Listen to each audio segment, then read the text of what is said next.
मृत्यु के बाद 13 दिनों तक क्यों अपने घर में रहती है आत्मा, जानना चाहते हैं आप। जिस तरह जीवन एक सत्य है, ठीक प्रत्येक व्यक्ति को ये भी भली भांति पता है कि मृत्यु ही एक ऐसा सत्य है जिसे कोई जितना मर्जी झुठला दे परंतु इसे बदला नहीं जा सकता। कहने का अर्थ है कि जिसने इस पृथ्वी पर जन्म लिया है उसे एक न एक दिन अपने प्राणों की आहुति देनी पड़ती है। इस बारे में हम में से बहुत से लोगों ने कई बार अपने बड़े बुजुर्गों से कहते सुना होगा कि मृत्यु के बाद मनुष्य शरीर की आत्मा 13 दिनों तक अपने घर में रहती है। मगर ऐसा क्यों, इस बारे में क्या किसी ने सोचा है? अगर नहीं तो चलिए आज आपको इससे संबंधित जानकारी बताते हैं और जानते हैं कि आखिर क्यों मृतक शरीर की आत्मा 13 दिनों तक अपने घर में भटकती रहती है। साथ ही साथ ये भी बताएंगे कि 13 दिनों तक मृतक के नाम का पिंडदान क्यों किया जाता है। बता दें कि गरुड़ पुराण में इस बारे में विस्तार से बताया गया है।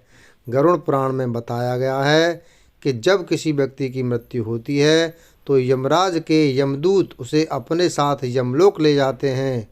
यहाँ उसके अच्छे और बुरे कर्मों का हिसाब होता है और फिर 24 घंटे के अंदर यमदूत उस प्राणी की आत्मा को वापस घर छोड़ जाते हैं। यमदूत के द्वारा आत्मा को वापस छोड़ जाने के बाद मृतक की आत्मा अपने परिजनों के बीच भटकती रहती है और अपने परिजनों को पुकारती रहती है, लेकिन उसकी आवाज़ को कोई नहीं सुन पाता। यह देखकर मृत व्यक्ति की आत्मा बेचैन हो जाती है और ज़ोर ज़ोर से चिल्लाने लगती है। इसके बाद आत्मा अपने शरीर के अंदर प्रवेश करने की कोशिश करती है, लेकिन यमदूत के पास बंदिश होने के कारण वह मृत शरीर में प्रवेश नहीं कर पाती। इसके अलावा गरुड़ पुराण की माने तो जब यमदूत आत्मा को उसके परिजनों के पास छोड़ जाते हैं तो उस समय उस आत्मा में इतना बल नहीं होता कि वो यमलोक की यात्रा तय कर पाए। गरुड़ पुराण के अनुसार किसी भी मनुष्य के मृत्यु के बाद जो 10 दिनों तक कर्म किया जाता है उससे मृतक आत्मा के विभिन्न अंगों की रचना होती है और जो 11वें और 12वें दिन पिंडदान किया जाता है उससे मृतक आत्मा रूपी शरीर का मांस और त्वचा का निर्माण होता है। और जब 13वें दिन 13वीं की जाती है तो उस दिन मृतक के नाम का पिंडदान किया जाता है। उसी से ही वो यमलोक तक की यात्रा तय करते हैं। अर्थात मृत्यु के बाद मृतक के नाम का जो पिंडदान किया जाता है उसी से ही आत्मा को मृतलोक से यमलोक तक यात्रा करने का बल मिलता है।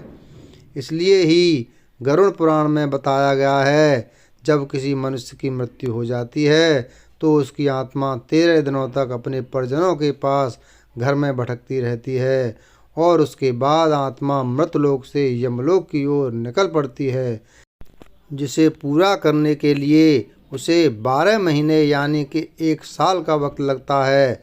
इतना ही नहीं, मान्यता के अनुसार 13 दिनों तक मृतक के नाम का किया गया पिंडदान उसके 1 वर्ष के भोजन के समान होता है। पिंडदान न किया जाए तो क्या होगा?